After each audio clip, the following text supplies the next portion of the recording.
Всем добрый день.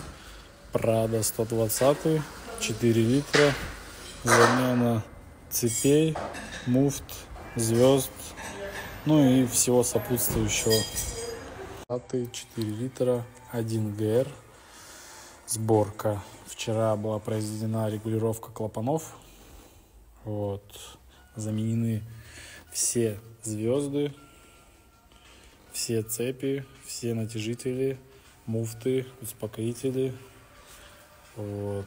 Сейчас соберем, сегодня запустим, проверим.